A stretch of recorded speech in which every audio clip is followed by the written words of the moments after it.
Hai guys, mau serius cerita nih.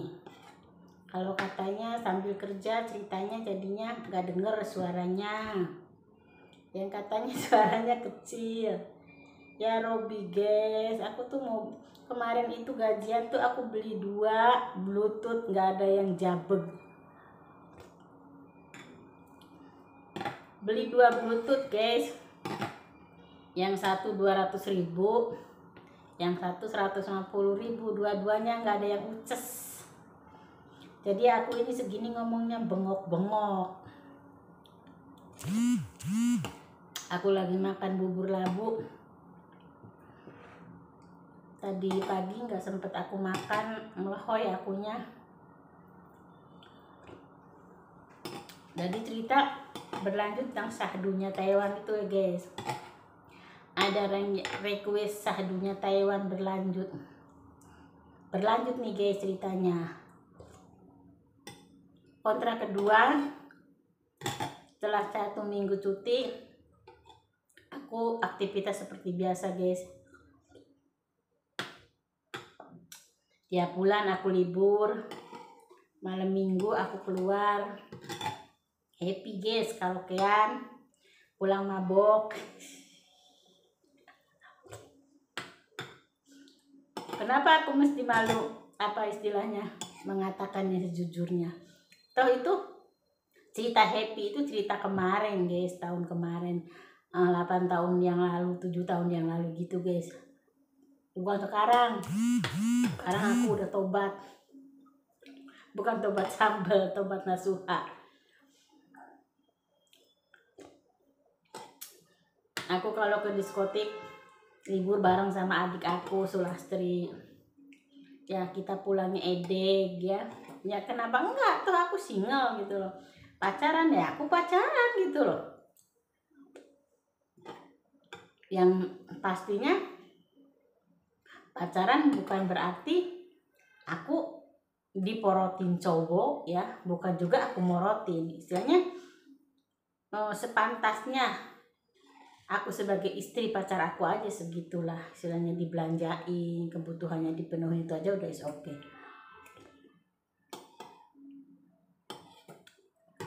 Bukan berarti aku ngaku sok cantik, sok laris ya, enggak juga sih. Nah suatu saat itu guys, kalau orang itu mesti ketemu batuknya ya. Aku tuh mabuk berat guys. Semabuk-mabuknya aku, belum pernah aku mabuk separah itu gitu. Tapi kalau mabuknya aku gitu ya, bukan berarti istilahnya jungkir balik apa enggak. Aku sukanya nyanyi dan joget, itu aku sukanya. Jadi aku entah berapa lagu itu aku nggak sadar, pokoknya aku itu lagu terus selesai gitu, sampai kasarnya joget udah sempoyongan, udah kayak apa, akhirnya aku tumbang guys. Tumbang aku tuh, tumbang, dibawa pulang dari Cilung ke Taipei pakai taksi ya, dengan pacar aku, temen aku cewek. Pokoknya yang antar aku tuh 3 orang ya, cowok 2, temen aku cewek sama 1 aku. Itu entah bagaimana caranya bawa aku dari lantai 1 nyampe lantai 5 tanpa lift guys. Dan setelah sadarnya aku ngerasain kalau aku itu hampir mati. Badanku pada sakit guys, gak bisa makan, minum aja muntah.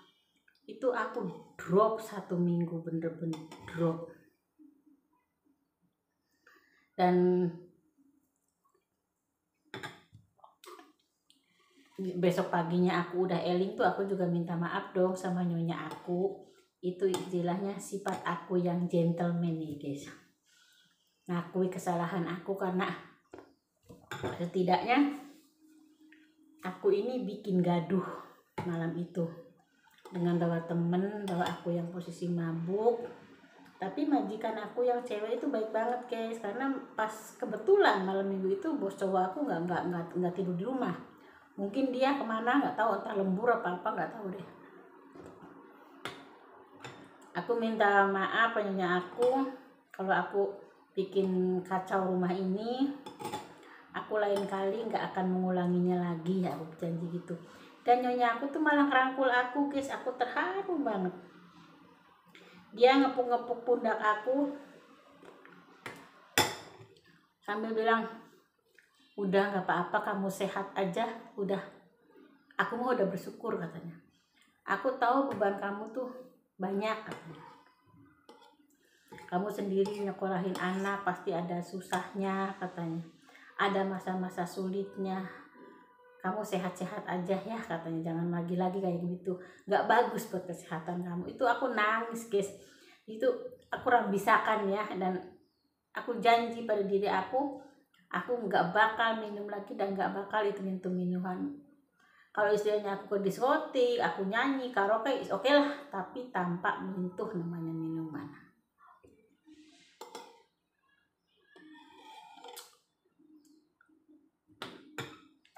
Tapi aku sekedar minum doang guys, tidak ada merokok, apalagi mengenal yang namanya obat-obatan begitu. Tahu jenis obat-obatan depan mata aku sendiri guys, yang disedot pakai hidung. Nah, istilahnya dan jenis-jenis apa juga udah tahu, lihat di depan kepala mata aku. Cuman ya mereka gitu ya, namanya di tempat hiburan begitu guys, berbagai macam mesti ada dan pasti tahu.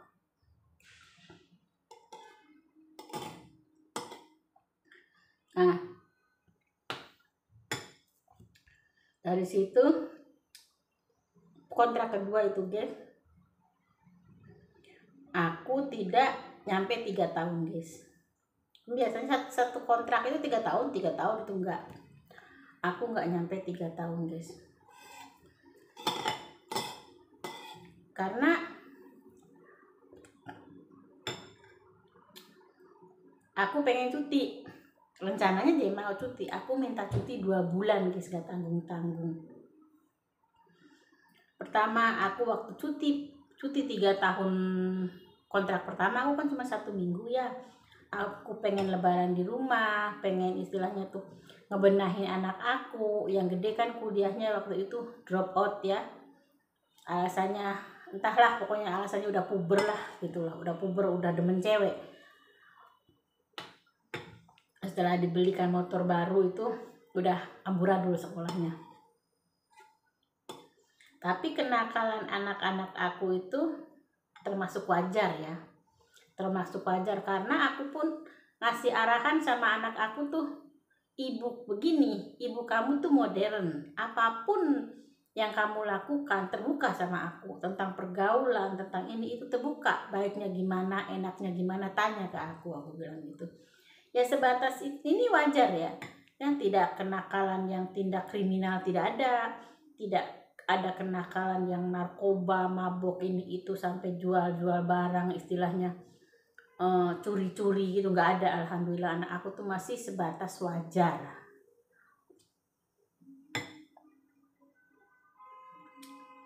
Dan emang aku juga tidak nurut sih sama arahan adik bontot aku di rumah usia 15 kalau jangan dibelikan motor baru dulu, nanti sekolahnya nggak bener, ini itu. Cuma kan aku ya udah kuliahan ya, ada juga dong rasa pengen ngebanggain anak gitu. 1 tahun masih oke.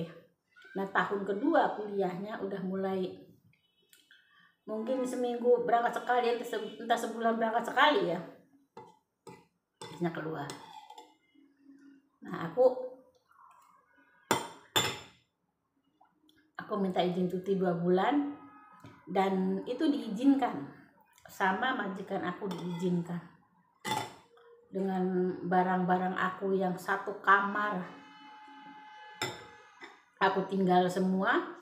Karena aku kan hobi shopping guys, hobi fashion ya, hobi nyalon. Karena apa ya, aku pacar punya gitu kan, gaul oke gitu. Walaupun uang gaji aku tiap bulannya langsung masuk untuk kehidupan anak-anak aku, dan aku paling pakai juga 500.000 sejuta itu udah wajar guys. Semua kebutuhan lainnya kan aku bisa cari sendiri. Kalau kebutuhan makan sih udah segala-galanya udah tanggung bos itu.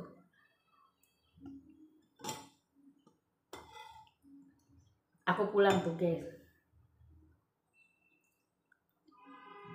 Nah di sini guys, cara kepulangannya aku kan udah aku ceritain kalian nih guys.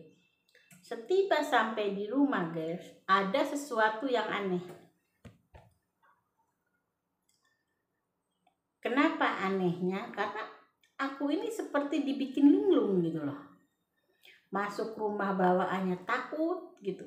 Sedangkan waktu itu kan anak aku ini dua-duanya ada di rumah ya. Tapi mereka itu bilang kangen sama aku itu, aku tidak merasakan itu. Gitu loh. Malam-malam ya gede apalagi main. Nah yang SMP-nya itu juga main gitu. Aku kalau udah maghrib itu nggak berani di rumah sendiri guys. Aku nyilip ke rumahnya bude aku yang di belakang.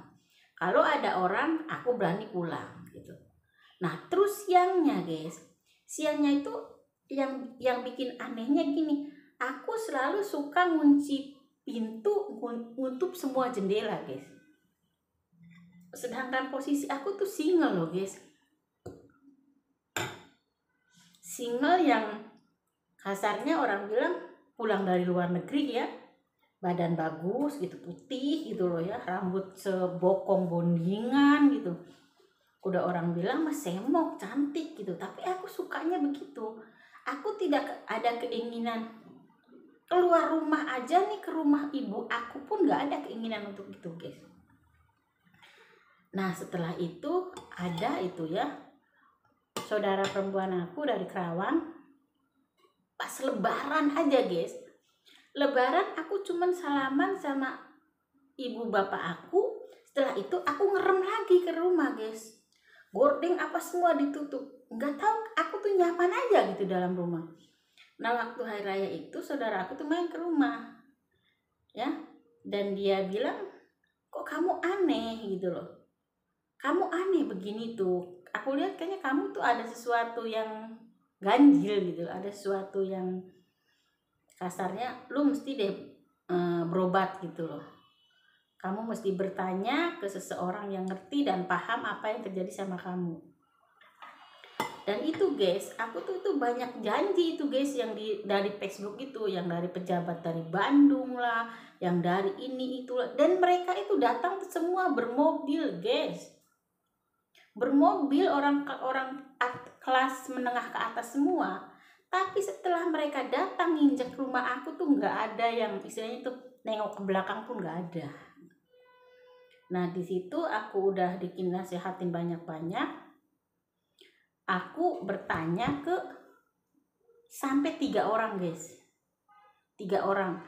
Dan yang lebih ininya, yang lebih ekstrimnya, aku bertanya ke daerah mana ya, pokoknya udah bawahan Pamanukan ke sana ya.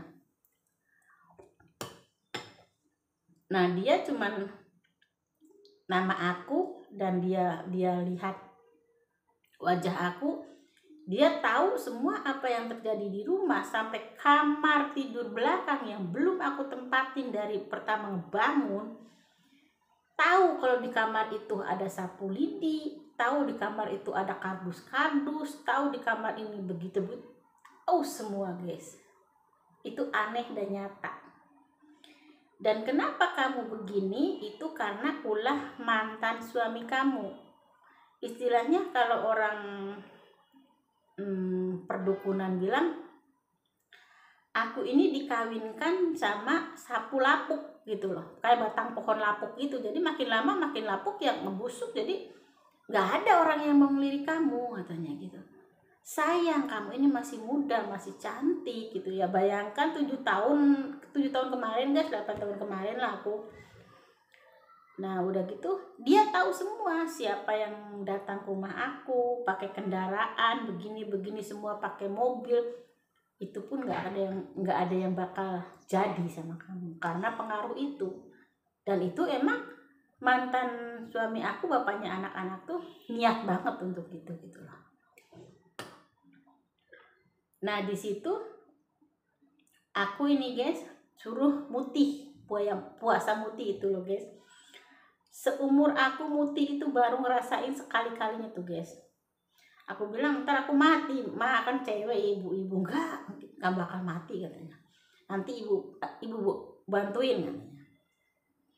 Jadi malam lagi aku suruh ke situ, udah mandi keramas, aku dikasih doa, mulut aku suruh mangap ditiup guys. Itu rasanya tuh dari sini tuh adem nyampe perut.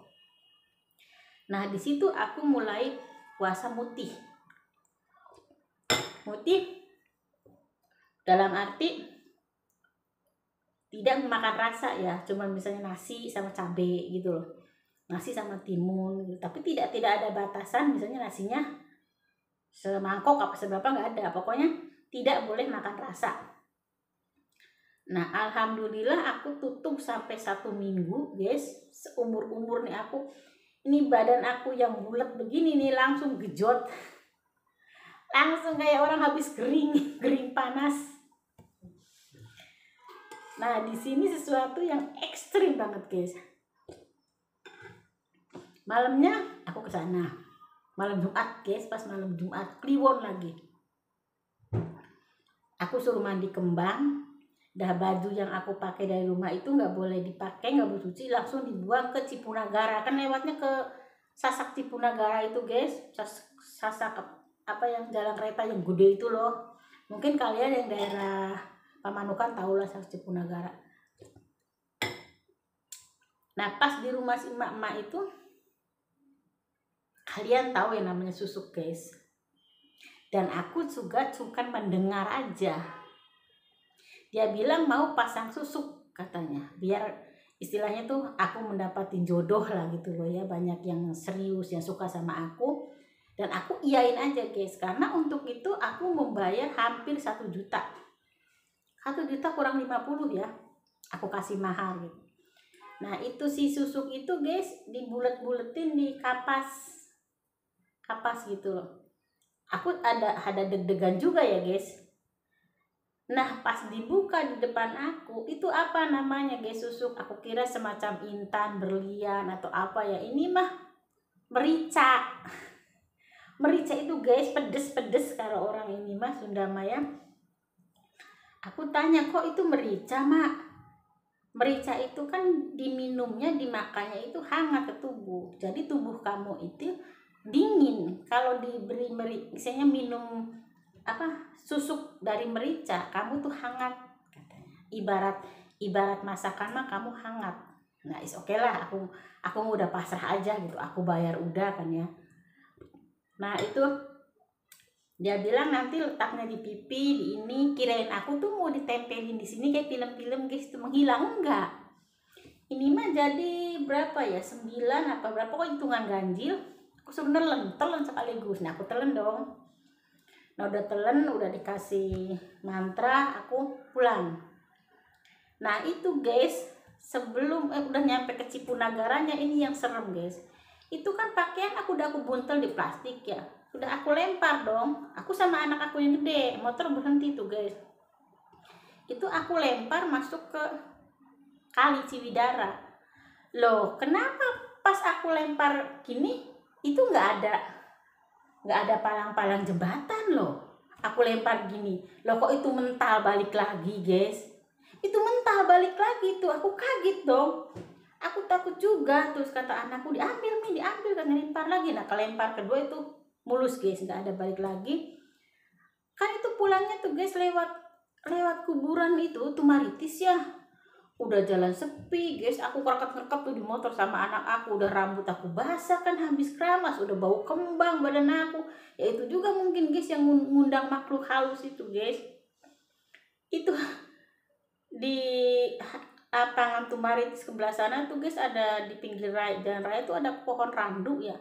Nah di situ guys bau kemenyan banget, nyengat guys, kayak denger sesuatu gitu, pokoknya serem gitu.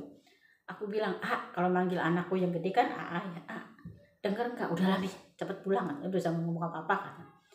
Nah pulang nyampe rumah selamat. Nah anak aku kan istilahnya tuh dia sholat sembahyang yang ngajinya tuh pinter guys, hampir aja tuh anak aku tepar kena gitu, hampir aja kena. Cuma karena dia daya tubuhnya kuat ya, jadi nggak bisa masuk, itu hampir kena. Nah udah gitu guys, satu lagi, karena aku bertanya itu tidak satu orang, serakah aku guys, bertanya lagi sama orang kidul ya, pokoknya haur gelis ke kidul sana. Nah dia mah guys kayak rukiah gitu loh, kayak rukiah, kayak pembersihan rumah itu datang guys malam-malam orangnya, pas malam Jumat juga ya, 3 orang. Nah si orang pintarnya aku bilang kiai lah ya, bukan kiai juga ya. Nah di depan rumah aku itu guys ada bunga ya, bunga-bunga itu loh, bunga-bunga apa sih, jenis bunga lah, kembang gitu loh. Itu di teras rumah itu aku sering duduk di situ guys, dan tidak ada apa-apa di situ. Itu yang 3 orang itu masuk tuh, si bapak-bapak itu sama 2 orangnya bersila ya di tengah rumah, ada sesajin kelapa ini itu semua ada lengkap. Dibilang tuh di pohon itu cari, ada sesuatu katanya, barangnya disimpan di situ. Ya dicari biar matanya belel begini guys, nggak ada, orang tiap hari juga nggak ada gitu. Dengan satu pohon bunga gitu loh, bunga tingginya segini loh, bunga apa sih pokoknya yang disobekin berlendir gitu, ke getah-getah gitu loh guys. Nah itu nggak ada pak katanya. Terus dia nyuruh anak aku, tolong sambil bacain surat ini katanya, jangan putus katanya. Satu lingkaran ketemu terus, baca terus. Nah pas lingkaran ketiganya dia nemu semacam kalung warna hitam guys, tapi kayak semacam dulu kan ada kalung yang dikasih anak kecil kalau sakit-sakitan gitu loh, hitam-hitam gitu. Nah itu ada, ketemu itu lagi nyangkol, bener-bener nyangkol. Kan itu ajaib guys, dia orangnya di dalam loh. Kalau dia nyimpen ya tentunya dari itu juga udah kelihatan. Udah bawa sini aja katanya gitu. Nah itu guys, sebelum mendapatkan itu si bapak-bapaknya itu kan semedi dulu ya, dia berdoa semedi gini, dia mental guys, mental jatuh gitu, buak gitu. Ditolongin tuh sama 2 orang itu, keringetnya udah bercucuran guys. Dia bilang ini ada perlawanan, jadi untuk mengetahui di mana letaknya itu dia sampai pingsan. Nah baru ngasih unjuk itu yang namanya benda yang di kembang-kembang itu guys. Nah di situ juga aku suruh mandi. Dan si bapak itu tahu kalau aku dari si emak-emak itu pasang susuk, walaupun jenis susuknya merica. Ya nggak apa-apa lah katanya, kamu orang single ini terserah kamu katanya gitu, nggak apa-apa kalau untuk jaga-jaga mah katanya. Di situ dimandiin lagi guys, aduh namanya mandi air kembang itu bisa menggigil. Ya udah gitu di situ. Nah itu kedua guys. Nah ketiganya 4 orang guys, terus terang aku 4 orang itu 4 duku tuh udah perang aja guys. Nah itu sama guru SD aku dulu, dia tapi udah isinya dia ngambilnya ke model pengajian gitu dari ayat-ayat Al-Quran gitu. Nah aku ini di belakang punggung ini guys dirajah pakai jarum baru gitu loh. Kalau tubuh aku terluka istilahnya nggak bakal masuk. Tapi kalau tubuh kamu tidak apa-apa berarti yang bapak simpen itu masuk. Di sini guys. Seret itu anak aku yang lihat itu, kan aku diantar sama anak aku yang gede terus. Dia sampai merem-merem. Terus aku tanya, luka enggak? Enggak luka katanya. Nah udah dikasih ayat-ayat, aku dikasih semacam minyak guys. Minyak kalau misalnya aku bedakan apa diolesin di sini gitu loh. Terus mau pakai bedak dilapadin ini gitu loh, dia kasih ke aku. Nah itu aku cuman kasih 500.000 ya tanda terima kasih. Nah yang keempatnya guys itu sama tetangga aku, tetangga desa, tetangga rumah ya, tapi dia terkenal orang pinter kalau dari daerah lain, tapi kalau daerah sendiri dia nggak terlalu terkenal. Cuman karena aku nganggap emak gitu loh, dia juga mandiin aku guys. Itu tengah hari guys, tengah hari musim panas, masa aku mandi sampai gigil begini, kan itu aneh guys. Dan Setelah itu dari 4 orang bisa itu perang itu ya, perang istilahnya tuh menguasai tubuh aku dengan berbagai ilmunya, aku mau pada bulat guys. Aku tuh ngedadak sembuh. Aku tuh dari tidur tuh bangkit guys, bangkit. Udah sebulan nih, aku hampir menginjak 2 bulan di rumah. Yang namanya pasar aja aku nggak tahu guys, nggak mau. Misalnya bukan nggak tahu, nggak mau. Nah di situ pas setelah dua minggu setelah itu, tetangga aku tuh satu desa ada yang nanggap tarling, sandiwara. Nah di situ pertama kali aku nongol guys, nongol ke kerumunan orang. Masa Allah guys, itu yang namanya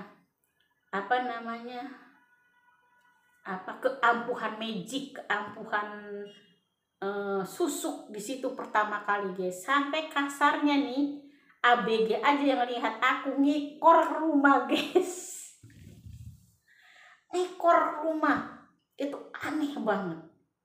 Sampai orang tuh melihat aku tuh udah jatuh bangun guys. Demi Allah itu. Mungkin juga karena tubuh aku yang mengurus ya, atau juga emang itu bener-bener khasiatnya magic guys. Itu aku tidak bohong dan aku melakukannya, merasakannya. Dan kenapa aku, kalau yang istrinya 3 orang itu kan gak ada bentuk sesuatu yang aku makan aku minum ya. Kalau dari guru aku kan cuma minyak sama lapat-dapat Al-Quran. Kalau misalnya aku mau bedakan ini ngusap ini, tangan ini mesti bacain ini gitu doang ya. Nah kalau dari si emak yang dipasang susuk itu guys, sehari ini ya setelah dipasang, malamnya tuh dia ngomong, hari ini nggak bakal bereaksi, besok siang atau sore kalau ada sesuatu yang bergerak di tubuh kamu, di bawah kulit kamu, kayak semudah kamu pasang implan, itu berarti udah nyatu sama tubuh kamu itu barang. Kan aku pikir aneh ya, ini loh bukan emas, bukan intan, bukan mutiara yang dipasang di sini, ini loh merica yang diminum.